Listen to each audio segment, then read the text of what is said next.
From Synozur, this is Polaris. I'm Chris McNulty. Artificial intelligence is transforming the nonprofit world. The same AI tools changing big business are also reshaping charities, associations, and social enterprises. How can it help under-resourced teams punch above their weight? What are the ethical dilemmas for nonprofits? And how can technology be a force for good in the world? This is Polaris. Welcome to Polaris Pathways.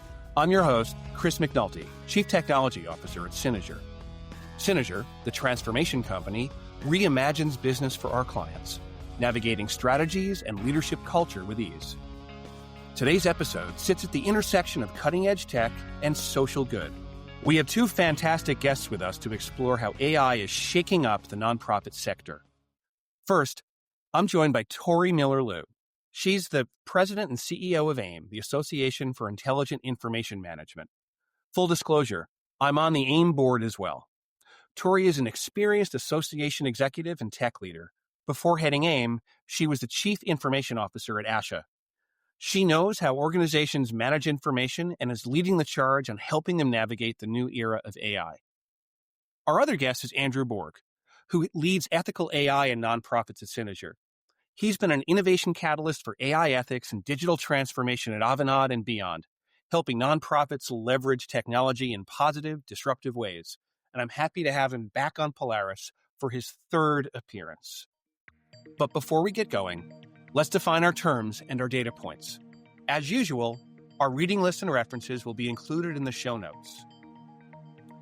AI adoption in nonprofits has surged. In fact, a late 2024 survey found that 82% of nonprofits say they're already using AI in some form, mostly to automate tasks like budgeting and donor management, although interestingly, less than 1 in 10 have any official policies on AI use. It's a bit of a Wild West out there, with lots of enthusiasm, but not a lot of guidelines yet. But regulators are catching up. The EU AI Act, the first broad regulation on AI, officially entered into force last year. It's going to enforce stricter rules around AI ethics and transparency. That's huge, even for nonprofits outside Europe, because it signals a new era of oversight on things like data privacy, bias, and accountability in AI systems. Nonprofits, which often deal with sensitive personal data and operate on trust, need to pay close attention to those trends. AI for good is also on the rise. On a more optimistic note, AI is powering solutions to social challenges at an unprecedented pace. Google.org recently reported a 300% increase in the use of AI to address the UN Sustainable Development Goals. That ranges from apps that help visually impaired people see through computer vision to machine learning models that track climate data for environmental nonprofits. New AI-driven nonprofit startups are springing up. Fast Forward's accelerator program saw 6 times more AI-powered nonprofit applications than the year before. In short, AI isn't just for big tech. It's becoming a game changer for mission-driven organizations everywhere. Okay, we have Tori and Andrew waiting in our virtual green room. Let's go.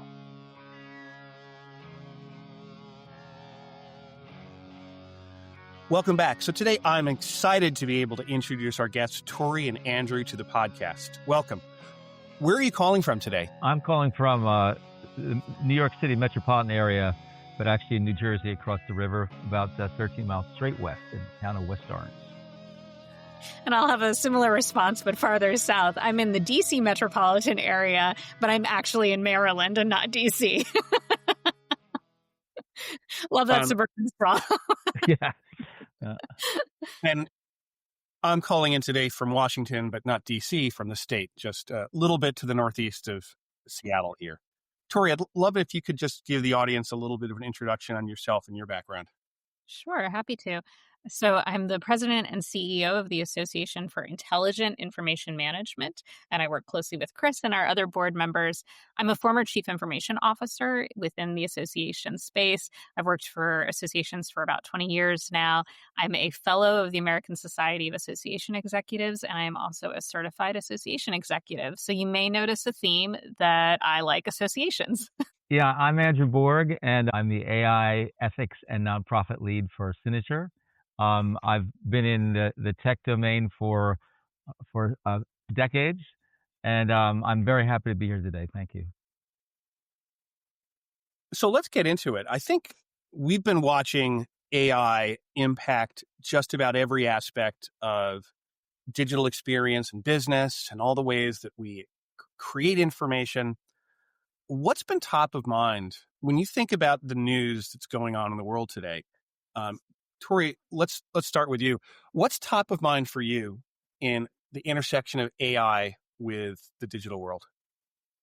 Well, specifically in the association space, last month, ASAE, the American Society of Association Executives, put out a pulse survey, and they had surveyed their membership around their sentiments around AI. And Mhm. I wasn't surprised that close to 88% are using AI for content generation, 44% are using it for data analytics. But what really surprised me were the sentiments around preparedness for AI. So 86% felt they were either somewhat or not very prepared for AI within their enterprises. So I think that's my experience from AIM's own research and data is that pattern isn't just unique to associations. I think we're at this point of maturity around AI where we're recognizing and implementing use cases for the enterprise that are actually sustainable. And because of that, we have a more realistic perception of how ready we are for AI. And so there's this weird dichotomy between optimism and pessimism around AI that I think is actually pretty healthy in the association space. Andrew? Yeah, I would agree about that sort of dichotomy, that balance. Um, the I think we're all learning. I think through hands-on experience and through research that AI is really at its early developmental phase. It's sort of at the toddler phase, and for nonprofits, it's a force multiplier still somewhat on training wheels. Yeah, well, we were talking earlier, Andrew, a little about an article that Jared Spataro published this morning at Microsoft about the importance of peeling back the curtain on a lot of the headlines. Yeah. The stories that say 85% of the Fortune 500 has transformed operations with AI, or the MIT study that says 95% of all AI projects are failing. Yeah. And those two things can't exist in the same universe. Those headline grabbers are there to get your attention. But in the case of that MIT study, self-reporting was the principal way that they were getting their findings, and their determination of success or failure was based on proven ROI, cash flow, profitability, as opposed to some of the other more intangible early metrics. So I have a non-scientific survey that says that 100% of those reports were written with the assistance of AI tools, and 100% of those reports are not written by AI. And I think that's a summary of where we are today. Um, the the ability to sit down in front of a blank page and uh, creatively conceive of a topic, point of view, or to look at research, quantitative research, and pull from it the narrative story behind that research, to throw it against the AI wall and see what sticks is a very fruitful use of time. It is again this concept of force multiplier. It's a way to cut out hours of sort of less focused research and really get to key insights pretty rapidly if you have the experience to do so. For a novice who doesn't have business experience, it can be, I think, perhaps more distracting. But for those business leaders and for thought leaders, and we can talk at some other time about what it means for people just beginning their career. But to be able to assimilate, associate, and integrate across a wide variety of inputs to for example, to upload into your into ChatGPT or to Notebook LLM 10, 12 articles around a particular topic and to ask it to come out with a synthesis um, is extraordinarily productive use of your time. But to have that LLM then write your insights other than provide you an outline of what it finds, but it will never speak for the human mind. I think that relationship of AI and the human is where we are for the foreseeable future. And I think that in the business context, both for nonprofits as well as profitable organizations, it's the model. The model is it doesn't work alone. Tori, I think you've got a unique perspective here because AIM itself, focusing on information management as an association, AI creates an imperative for how AIM supports and directs its members and stakeholders to thrive in the world of AI. Mm-hmm. And it also has an impact on the association. With you coming from a CIO background, you're in a unique position to assess both sides of that. Looking at the association angle, what do you see as the principal positive and negative impacts of AI for nonprofits and associations? Ooh. Well, that's a good question. That's a big question. So I think I do think there's a danger in talking in absolutes. And so like the MIT research, which I've now been quoted multiple times in multiple conversations, kind of annoys me because it is an absolute. And when else do we do that with technology? Were we putting out reports that maybe we were in the 90s, but were there reports that every single website project fails? 95% of website projects fail. 95% of social media strategies fail because you decided to open an Instagram account. I think I would hesitate to buy into too many of these headlines. So I'm interested in reading that Microsoft article.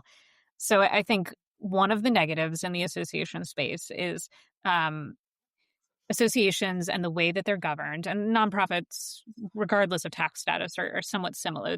They're almost exclusively managed by a board of directors. And that governance structure there's both positives and negatives to that. The negatives are we tend to be really risk averse because first and foremost, we serve a mission and fulfill a mission, and we serve our community. And so that can make us hesitant to invest in things like AI, and it can make us more prone to find headlines like the MIT research and get kind of scared off of technology because we have a prerogative that goes beyond make net profits. We are profitable, even though it's a not-for-profit industry. Mm-hmm. Not-for-profits need to be profitable to be sustainable and fulfill their mission in the future and protect that legacy. But I do think we do sometimes shy away from risk. And so any perception of danger or risk can make us hesitant.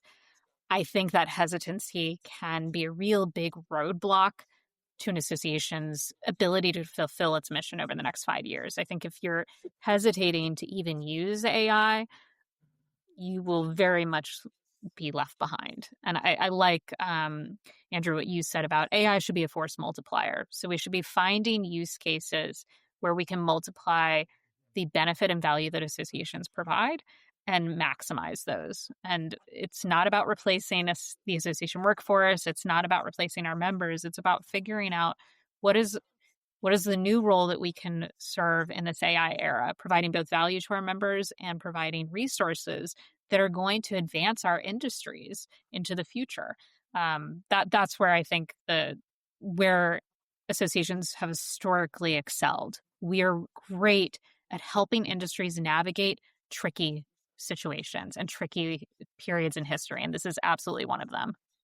So if I were going to sum that up, it sounds like the imperative for a nonprofit association is less about using AI to do things differently to replace people, rather being able to multiply what you can do with the people that you have. Andrew, I'd love you to respond to that. Is that a trend that you've seen as well? Yes, it absolutely is. We're finding that across nonprofits generally, that even a year ago, 82% of nonprofits were using AI, but less than 10% of them actually had formal policies governing its use. And I completely agree with Tori. We're not seeing them replace staffing. Staffing levels are not, decreasing. The one area that we might see that we are seeing in the commercial sector, some real impact is entry-level positions in software development. graduates of computer science, for example, are finding a particularly difficult time. I personally think that's going to be a temporary phenomenon. I think organizations are finding that this notion of vibe coding, that anyone can create software that's either enterprise or nonprofit ready, is a bit misleading.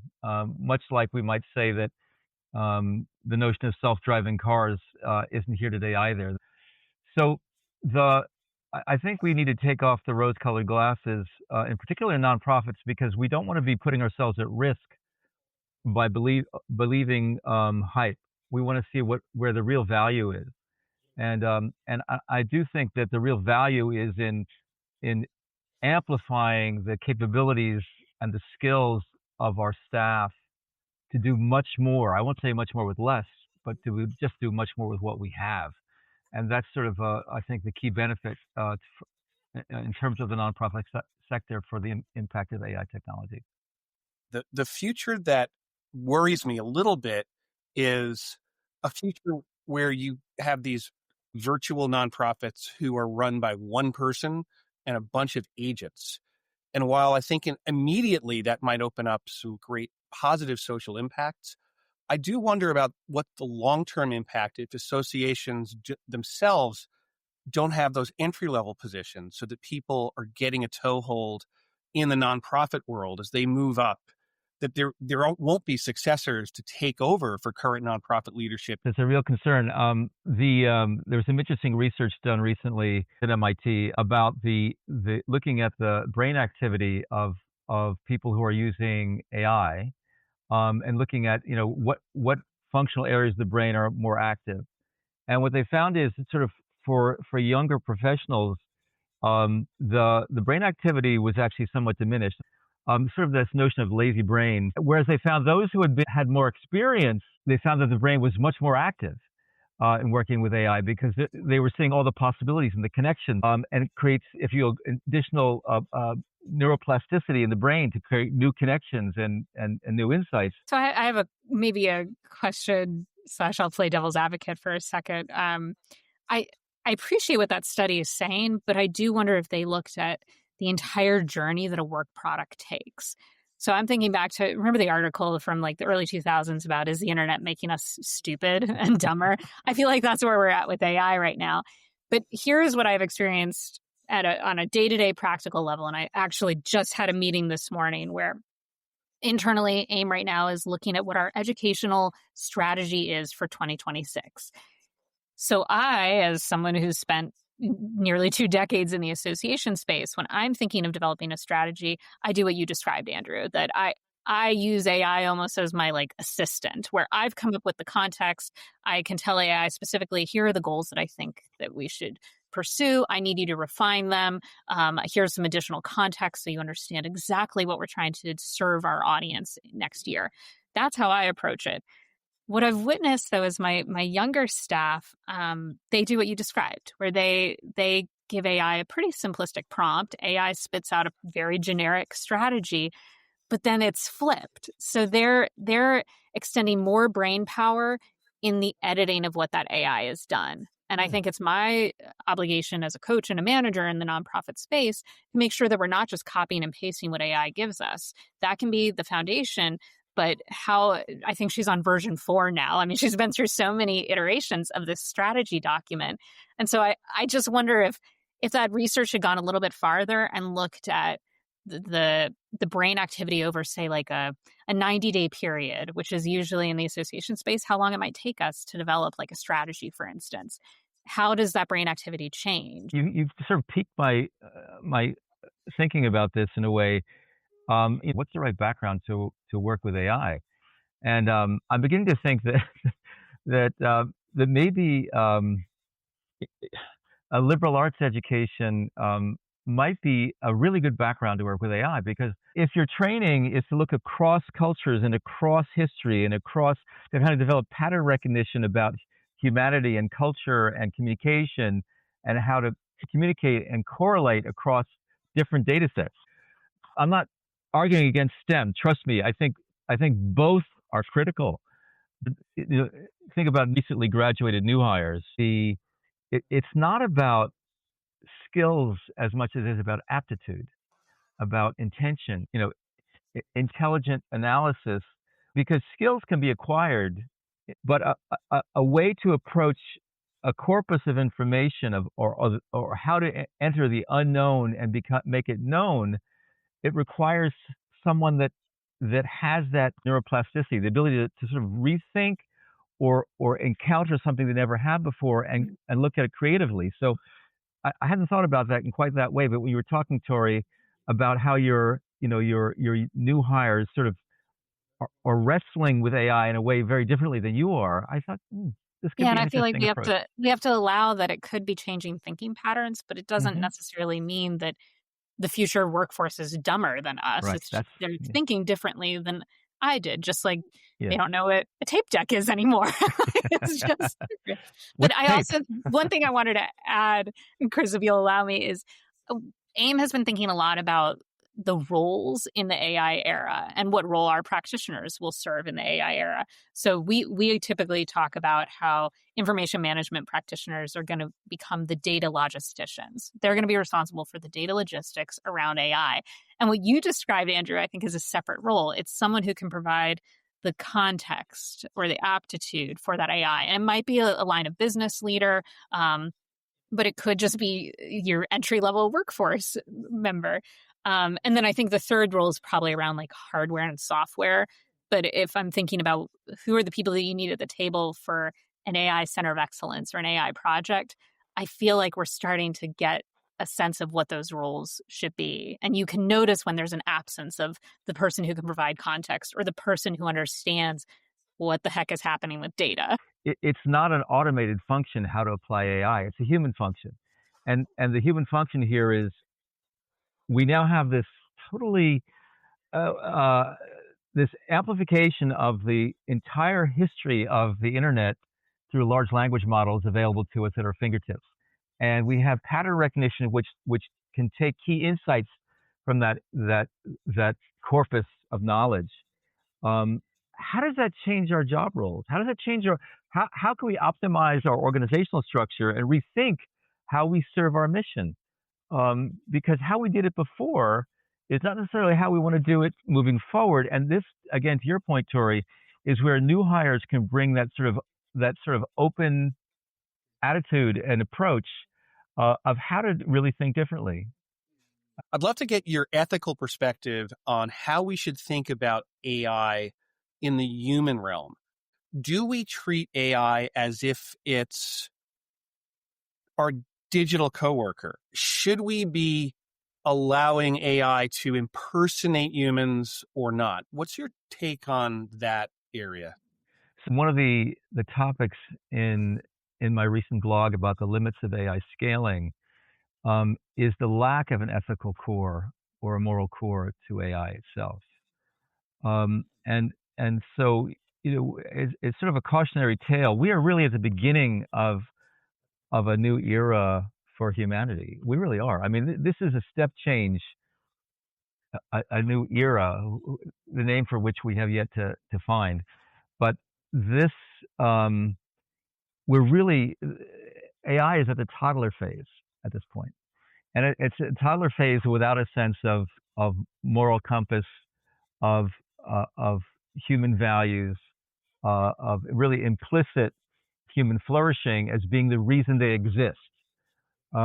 So before we hand over the direction of our organizations or who's driving our car, we really need to think about this. So I would say that it's important to have that sort of arm's length relationship with AI at this point, to know what it does well and to know what it doesn't have at its core yet. And I think that sort of moral and ethical compass is sorely lacking. And I've given quite a bit of thought about what's the path by which we might move its current state to where it needs to be.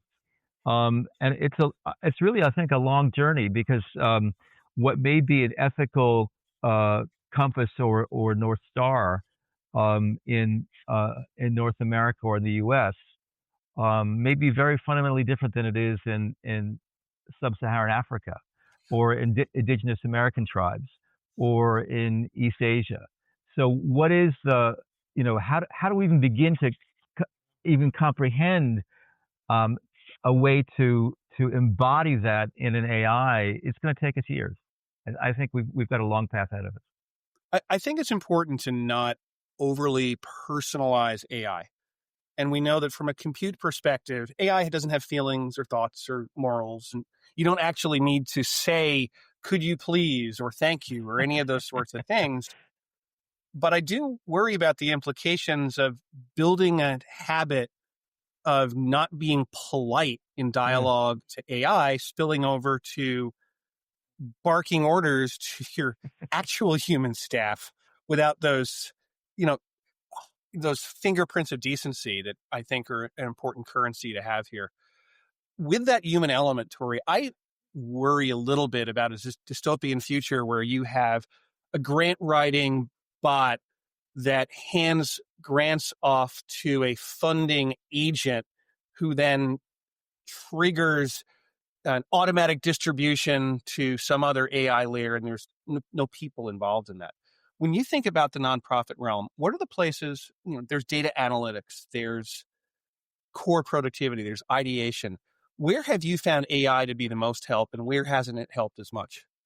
Yeah, and I do think the question you asked earlier too is, are we allowed to impersonate humans with AI? I feel like the question should be, where are you adding value? There are going to be circumstances, and this is to answer your second question about like most productive use cases, where AI agents that are used for transactional purposes that allow our members to more efficiently process their membership application or their certification application. I have no problem with that being an AI agent. I have no problem with a future where it's two agents talking together and there's no human involved in that loop until the very end to make sure that, yes, you're actually eligible for certification. Yes, you're eligible for membership, right? I think where humans need to be in the loop is to provide context. I also think that as an association executive, I also have to be really aware of feelings of belonging. People become members of associations and stay members of associations because they feel like they belong. I don't believe at this point AI can or should replace that human-to-human connection that fosters that sense of belonging and community. We actually use an AI tool that helps enhance that feeling of community. We have an AI search assistant in our online community that you can use to search and find answers to your questions. And it searches across all of our discussion boards. It searches across a library of resources from the past 5 years. But the beauty of that response that you get is actually, if you don't like the response or it's incomplete or you need more information, it has a very clear little link that says, ask a fellow human. And then it helps you craft a discussion prompt that you can pose to one of our discussion boards to actually talk and communicate with humans about the problem that you're facing. That's, to me, like the perfect use case. I gave you an efficient answer as quickly as possible, mining a library of resources and discussions, but I'm also encouraging you to continue to contribute and interact with this community, because that's what's going to keep you as a member for a long time, not whether or not I could respond, because if that was the case, then you would just use Google. Right. No, I love that. That's sort of that last mile there of to make the human connection Yeah. as an area where AI can really amplify. I mean, think of that in organizations around skill sets. I need someone that knows about the supply chain in Nigeria to deliver this food aid. I need someone who has on the ground experience. And if the AI can find me that person, and because it has an inventory of skill sets and sort of knows what we publish and what we write, it's almost magic. And it is one of the areas that I think differentiates the nonprofit sector from the commercial sector, in that nonprofits don't compete with each other. We compete for funding, but in terms of serving our constituents, we can help each other, and especially when it comes to technology integration. I mean, AIM itself is a perfect example of organizations coming together to benefit versus compete with each other, developing best practices This is not something that commercial organizations often do. That's just last week I was at the TribalNet conference, which is an association for the technology practice of most North American tribal organizations. And there is much more cooperation going on there about what are the best practices, whether it's in running clinics or gaming operations or government operations, all of that. Best practices, I think, can come together even more rapidly when AI is there. Andrew, you're plugged into lots of nonprofits. What's some of the advice that you give to them as they're embarking on their AI journey? Right along this line of how to cooperate with other organizations when the sector has limited resources. So there's an organization called NetHope, for example, which it has over 60 nonprofits, many of them quite large and well known, serving populations all over the world. There's sort of a technology focus within NetHope that shares insights and best practices around technology adoption, about actually sharing resources, about actually sharing data where appropriate. And we do need to at least touch on this notion that more than ever, the notion of data privacy, data sovereignty, and data security is more important now than ever. But within those constraints, the notion of the rising tide lifts all boats is much more applicable to the nonprofit sector than it is in the commercial sector. I would agree with that.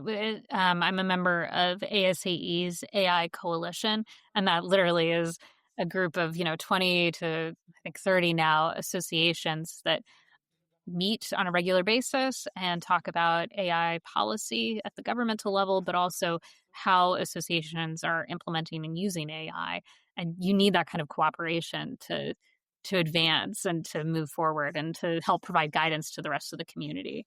I think the other thing, Chris, that any nonprofit association or otherwise really ought to do is start engaging in the conversations. So this past summer, I worked with a colleague from Amazon and another association executive to put together a facilitation guide for how to facilitate conversations with your staff and board of directors about AI.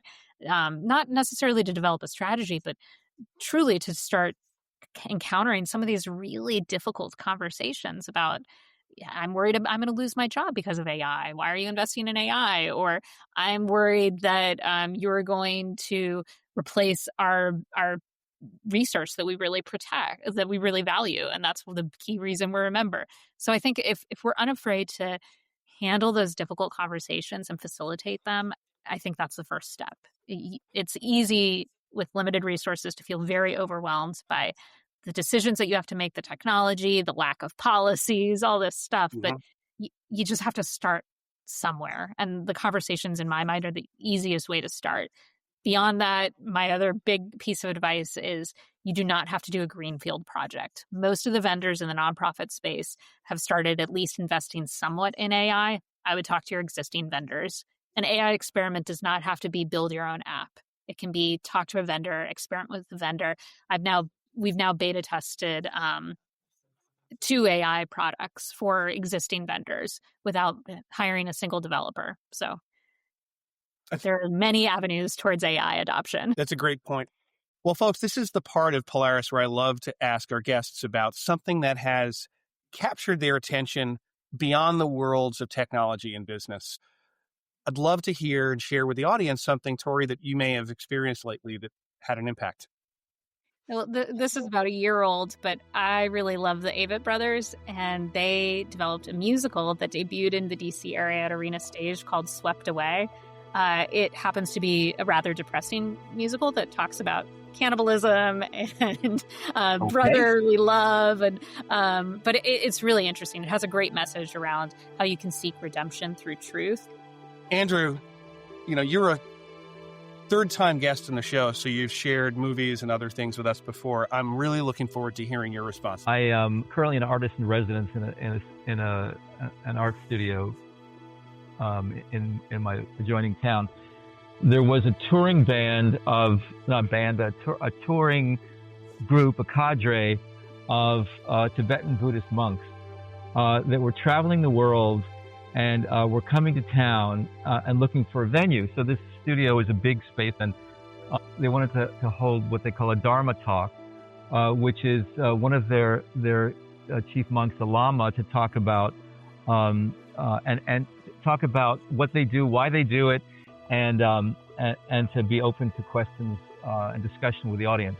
The Lama that was there, he was one of the most refreshing modern thinkers that I have heard in a long time. Totally mastery of idiomatic English, spoke with a British accent, very attuned to the current culture and memes. And when we talk about technology, and we're fascinated by it in many ways, but in terms of humanity, what defines us as humans is this reminder of how universal humanity is, and the multidimensionality of what it means to be human. So it was a good contrast to all my work and thinking around technology and the future of AI and how it's going to impact and transform the nonprofit, and reinforces this notion of how do we make these AI tools more human. That's a great cultural vector to take from that. I'm certainly hopeful of that. Tori, would love to share with the audience what's next for you and AIIM, and how can people stay in touch? Well, you can visit us at AIIM.org. We have a great certificate in AI, especially for those that are coping and managing with unstructured data. So do check that out. We also have a slew of regional events coming up all around the world. And next year, we are going to be in Baltimore, Maryland for our AIIM Global Summit. That's April 28th through 30th. And that's a wonderful interactive cohort-based learning program that really helps people dissect the intersection between AI and data management. So highly recommend that. And beyond that, we have membership and certification and community and a lot of ways that you can learn how to become a data logistician in the AI era. I'm looking forward to all of that. Andrew, how about for you? What's next? Shortly, we're publishing my blog about the limits of the scaling notion in AI, and with all the hype around ChatGPT 5 prior to its availability and all the disappointment about its performance and use after its release. We are at the infant stage of AI, and we need to be patient. I would encourage all our listeners, especially those in the nonprofit domain, to really get your hands into it. Well, I can't wait to read that. So folks, Tori Miller-Liu, she's the CEO of AIIM, where you can get or renew your Certified Information Professional designation. And Andrew Borg heads up ethical AI and nonprofits for us here at Synozur. Tori, Andrew, thanks for joining us. Thanks for having me on. Thank you as well. We'll be right back. Up next on Polaris, events. Fall is a busy time for tech events around the world. Here's what we're watching. Experts Live. This conference is October 10th, 2025 at Microsoft New York in Times Square. The Vancouver AI Summit, October 19th through 20th in Vancouver, British Columbia at the Harbor Center. TechCon 365 Dallas, starting November 3rd at the Irving Convention Center in DFW. Closing out the year, we're also looking ahead to Microsoft Ignite this November in San Francisco, as well as ESPC 25 in December in Dublin, Ireland. We'll have more details on our website. You can learn more at Synozur.com/events, and we'll add details throughout the year. And if you have an upcoming event you'd like us to promote on Polaris, please get in touch, and we'd be happy to include it. Well, that's going to do it for another perfectly fine episode of Polaris. I'd like to thank our guests, Tori Miller-Liu and Andrew Borg, for joining us and sharing their thoughts on AI and nonprofits. We encourage you to check out our show page for links to everything we talked about today and more. Visit us at polaris.synozur.com. Got questions for the team? You can reach us via email at polaris@synozur.com. Remember to subscribe, rate, review, and tell all your friends about the show. And follow us wherever you get your favorite podcasts. Polaris is produced with help from Riverside FM. Our theme song, Alternative Dream, is provided courtesy of Adobe. Additional music and sound provided by Indie Guy Records. Graphic design by Josh Brantley. Thanks for listening.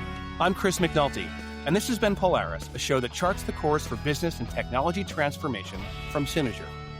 Learn more at Synozur.com. See you next time. Keep following your North Star.